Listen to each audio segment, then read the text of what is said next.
To become a good or successful chef, first, as I told you, have to be passionate about it. And second, you have to grow yourself and increase your knowledge. Without knowledge, you cannot be a good chef. Hello and welcome to another exciting episode of Entrepreneur Podcast, where we bring you the inspiring stories of visionaries shaping the industries with their passion and expertise.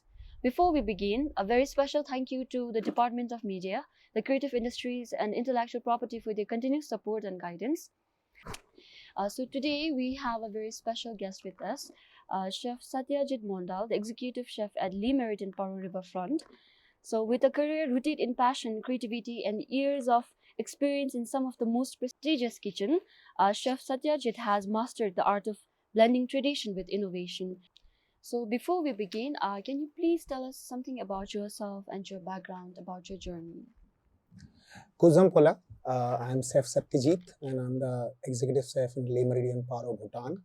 So I worked in Bhutan around 2.5 years, and before that I was in India in different parts in the different hotels chains with the Marriotts, and a few in US chains, a few French groups, few local Indian hotels as well. My journey is it's around 16 to 17 years I'm associated with a different chain of hotels, and like I'm starting from my career in 2010 after pass out hotel management from Punjab Technical University. Then I'll moved in Delhi. In Delhi, I'll first start with my career with a restaurant chain, then I'll move to hotels. Few hotels like the IBIS, which is a French group, then Lalit Hotels, The Grand in Basant Kunj, then JW Marriott's. Then I'll associate with the Marriott's. First hotel, which hotel I associate with the Marriott's, that is the JW Marriott's in Delhi Aerocity. As a CDP, I work over there around 1 year. Then I'll move to in Sri Perumbudur area, where it is situated in Chennai.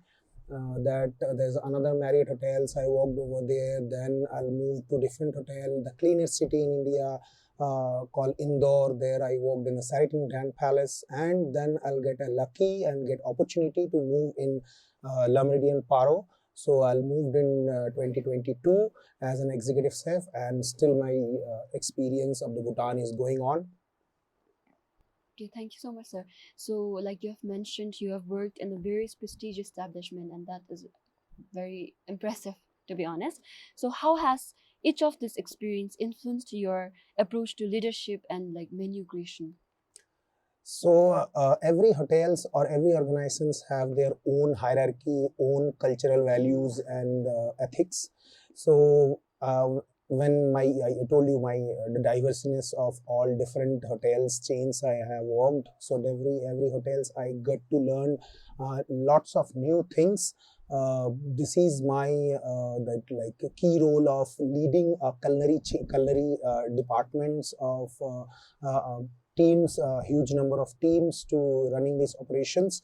And before that I was managers, assistant managers, supervisors, or supervise other co-workers or other chefs. I'll try to motivate them, try to train them with the modern culture of food and gastronomics. And as I told you, I learned lots of things with different hotels, and the culture, the food presentation, the food styling, the menu creativity. So at different hotels give me a different exposure and getting knowledge from a different part of cuisines, and that's all. Okay, so being a very expert chef, you must have some idea about the food trend. So with food trend constantly evolving, how do you like stay inspired and ahead of the curve in terms of the innovation and creativity in the kitchen? Modern food trends are like nuclear food. Nuclear food means the food should be bite size, but it should be tasty enough. And there should be in a small platter, there should be 4-5 kind of things which accompanied each other, and should be tasty enough, as I told you. The taste is the main part of food. If the food is not tasty enough, the food organization cannot be run in a flourish, sustainable way. So if you need flourish your food, operations or your organizations as a hotel or as a restaurant chains, the food is a very crucial part. So the food always be evolving. New trends came, but when the new trends came, we cannot forget the authentic the food. The authentic food is come from the mom's kitchen, or like here I think so Ama's kitchen. So the food which is we are grown up having, that is the main foods. Then after, as a chef, I try to motivate this, like modify those foods with the new technique or new culture, or then it's become maybe a 5-star hotel chefs. But the food is definitely, we cannot forget this Ama's food, which is a basic food and which is the authentic food.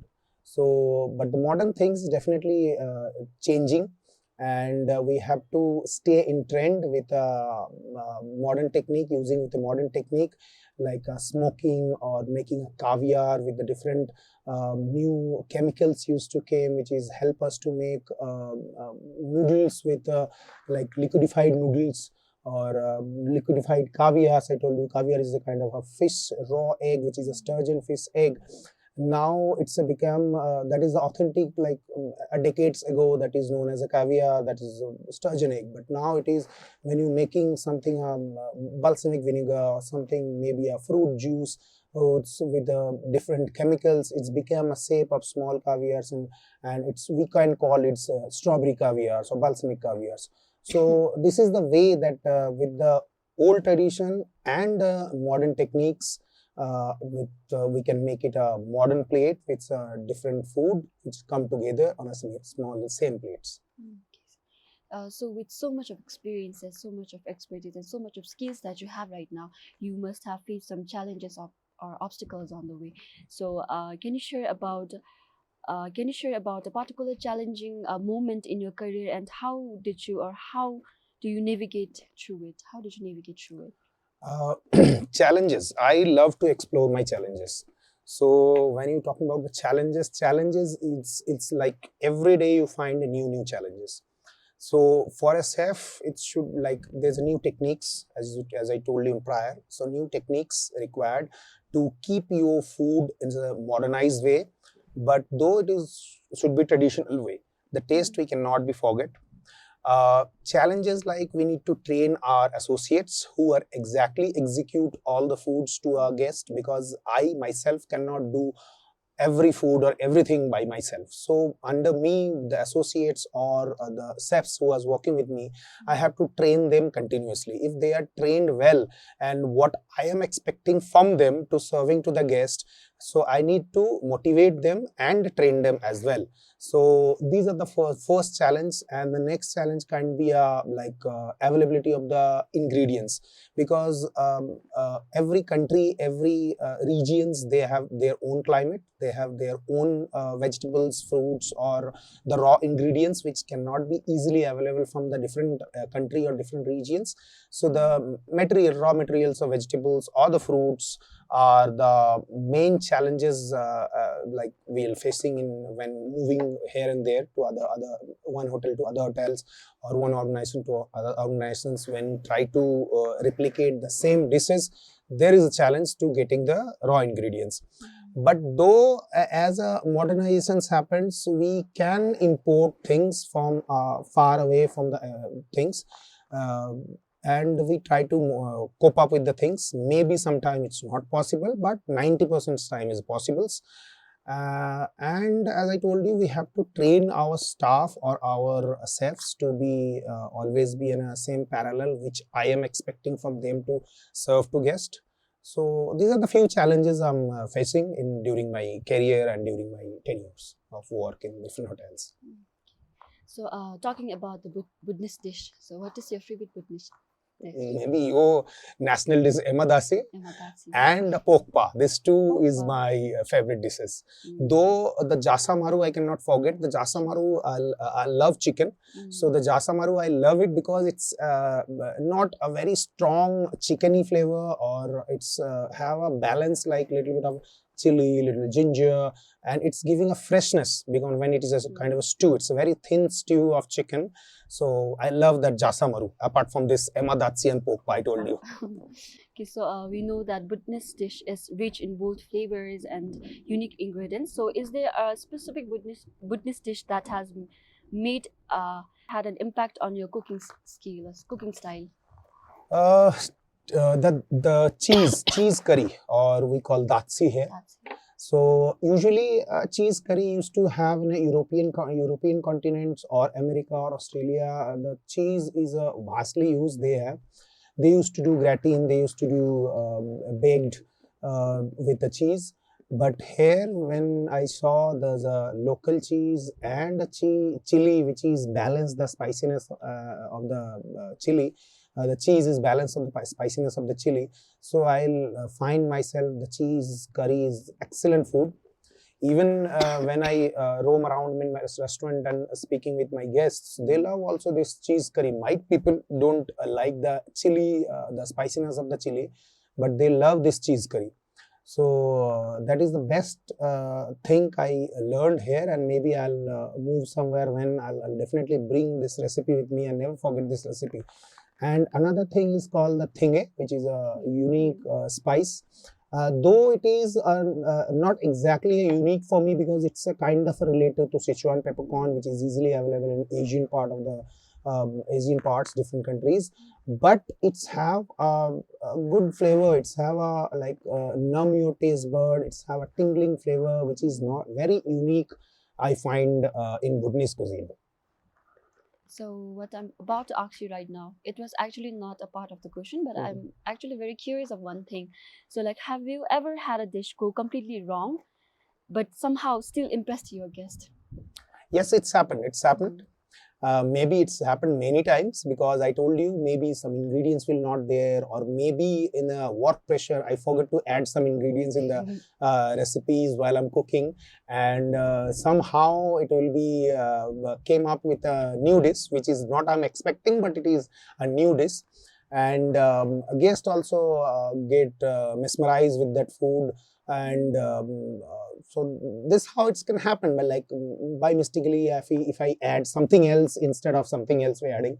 So it's happened quite many times, and I know the many chefs are also agree with me that it's happened quite many times with them also, due to the lack of ingredients, or by mistakenly they will add something, or maybe they're skipping and they forget in the work pressure between, and but the end result will be get excellent when give the praise by the guests of that food.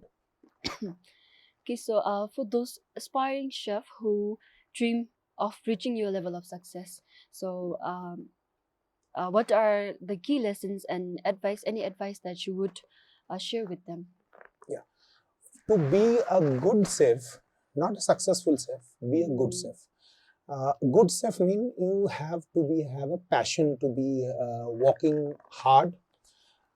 Kitchen or a chef career is not so easy job. You cannot feel that it's 8-hour job or 9-hour job. It is a tough job. You have to first of all you have to be passionate about to be a chef. If you be a passionate, then only you can be a chef, and your taste bud. Because there is a many chefs in the round, many people are there, all people may be working in a 5-star hotel, 4-star, 3-star, different hotel, different restaurants, there's many chefs. But not all chefs become a very expert chef or a very famous chef or successful in their career.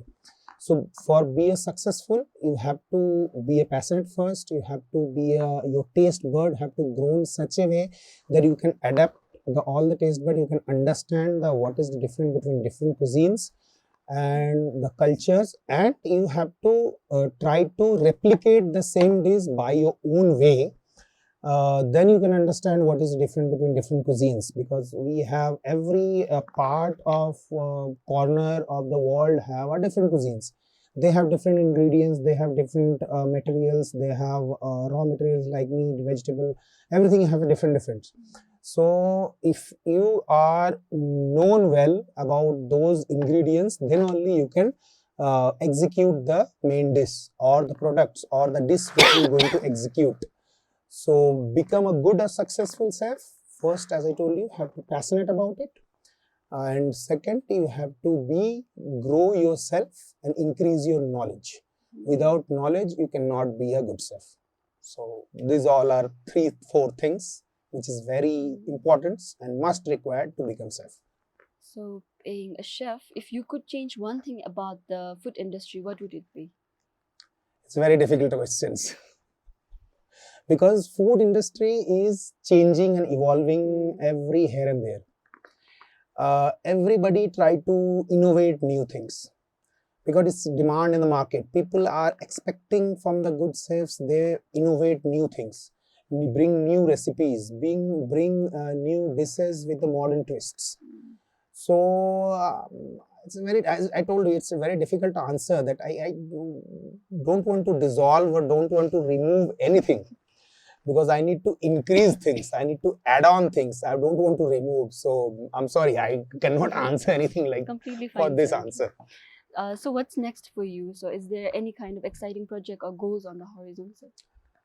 See, as I told you, it's kind of it's a moving on industry. We have to move on. We have to learn things. We have to go here and there. As I told you, my career is about to. I'll move different hotels, different chain, different restaurant. Try to explore new things. So might be there's a new things will be waiting for me. So I am looking for a new chance or to be a new country, maybe, or new regions where I can learn new recipes or new dishes to grow my knowledge and grow myself as well.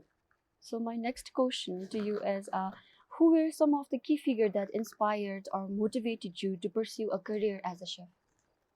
So in my childhood, I love to, first of all, I love to eat. And along with that, I love to make a new dishes to people's to impressed with new things or new dishes. So in my childhood, I grown up of watching different cookery channels, cookery programs.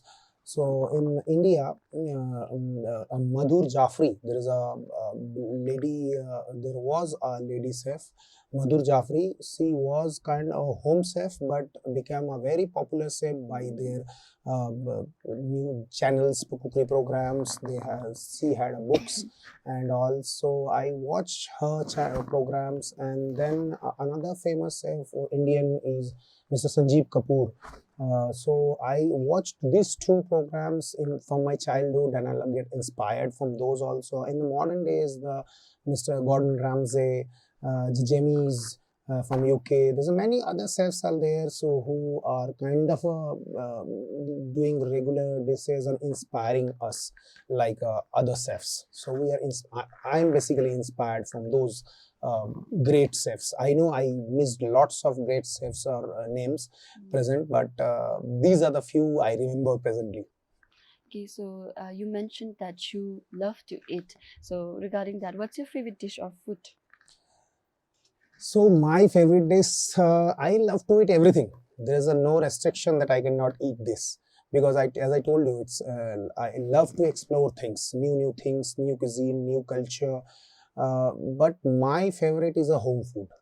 As I told you prior also, my mother's food, which is like I always remember my mother used to cook a few basic things like a puri bhaji or something dal with rice with a little bit of saag or spinach with potato fried kind of things. These are very basic things. I never forget. These are the foods which I loved.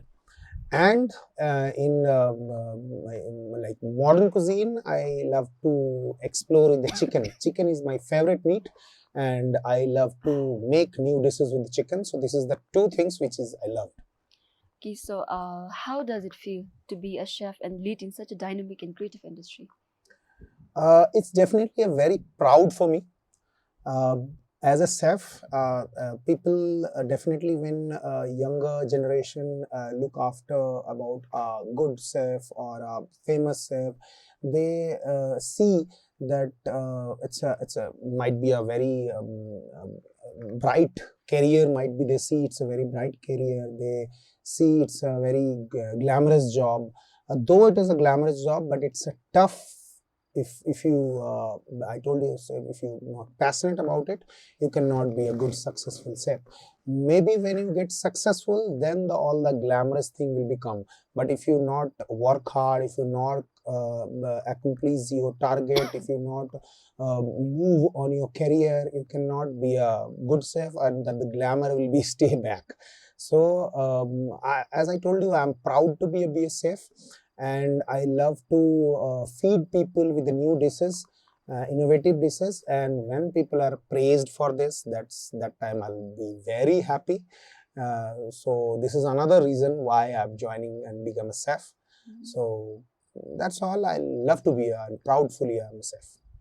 So when you're not in the kitchen, what do you enjoy doing other than cooking to Okay, relax so or unwind? yes, so relaxing, first of all, I love to spend time with my family. And second, I love to watch movies, TV series, any kind of shows, TV shows. So this is my second things while I'm not in the kitchen, I'll do. So if you weren't a chef right now, what other career would you have pursued? Other Would you career, still I choose to be really a don't chef? think about it. So I don't know what will be the answer, but maybe maybe I'll become a teacher. Maybe I'll become a teacher, but teacher also become. I love to read history. I love to know the history of people, culture, society, caste and creed, all these things. So I love to explore the history. So might be I'm become a historian or maybe a history teacher. So is there a dish you could cook over and over again and never get tired of? Yes, there's a dish definitely. A dish called 𝐄𝐤𝐤𝐤𝐤𝐤𝐤. So 𝐄𝐤𝐤𝐤𝐤𝐤 is cock is kind of a chicken, and 𝐤 is with, and win is wine. Chicken with wine. Chicken with wine. So it's a French dish. When it's traditional and authentic French dish.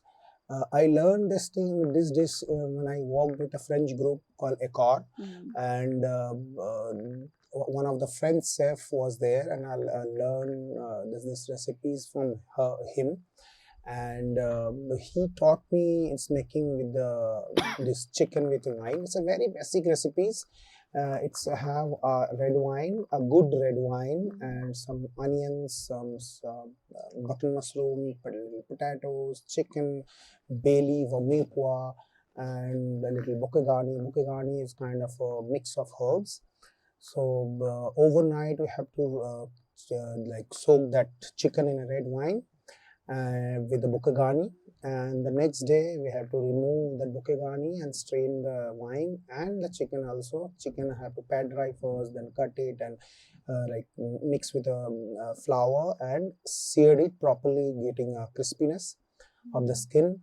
And then I put back salads, button mushrooms, little bit of baby potatoes, and the wine, and that reduce the wine and try to remove that alcohol percentage from the wine. Then I add the chicken and let it cook in a very slow flame for around 1 hour. So when after a 1 hour, when you see that the recipe or the dish, the chicken will come up from the bone, and it will become very tasty dish. So that is the favorite dish I want to cook and over, and I love to eat that dish also. The way you explained in detail, it already sounds so delicious, sir. Yes. So why I'm explaining in details? Because you people who are watching this podcast, might be you can make this same chicken at your home, maybe with the goodness wine, with the goodness chicken. So you can make it, and do let us know how the recipe is. Did you like it or not? So how do you feel about working and living in Bhutan, and what makes this place special for you? When I heard before I'm coming in Bhutan, one of my friends has told me there's a vacancy. Why didn't you try? So I thought first of all it is a foreign country, and I'm very excited, and I'll Google it about the Bhutan, about the culture, about the people. I find very excitement, and so when I get the opportunity, and I'm get very happy to get to know that I am getting opportunity to do work here. And when I landed in the airport, in the Paro airport, I get mesmerized with the nature view. It's a true beauty. I cannot like explain in my words that how beautiful this country is. And the best thing is the weather. And as the country is like carbon free or country, so when I breathe, I can totally understand that coming from India, where it is very much polluted country, polluted, there's a too much of carbon footprint over there. So when coming from India to Bhutan, I'll like mesmerized. I'll like, there's no word I can say. It's a very good country, and the people here are so soft, so helpful and genuine. So very good. My experience in the Bhutan is excellent. Like, very good. Can't say anything. Okay, so last but not the least, so if you could leave our listeners with one piece of wisdom about food, passion, or perseverance, what would it be? So first of all, you have to learn your passion. You have to passionate, and you have to learn. If you don't have any what I call that, if you don't have anything to learn or new, you cannot be a chef, because chefs is a kind of a skill where you have to learn new things, and then you have to modify according to your way. So, and making a new dish and innovate your style of cooking, and making a very unique dish which is can make you a difference between other chef to you, that make you successful in your life. Because there's many chef, I told you, everybody going on a same path, though all people will not get success. So if you be a success, if you be a good chef, first of all you have to be a knowledge first, increase your knowledge, and you have to be passionate about the food. If you're not passionate about the food, you cannot be a good chef. So that was a very incredible conversation. A huge thank you for your sharing your experience with us, and we wish you the best in the future. So, and to our listeners, stay tuned for more inspiring stories from Bhutan's entrepreneur world. So until next time, keep innovating, keep creating, and never stop pursuing your dream. Thank you so much. Thank you so much. Thank you.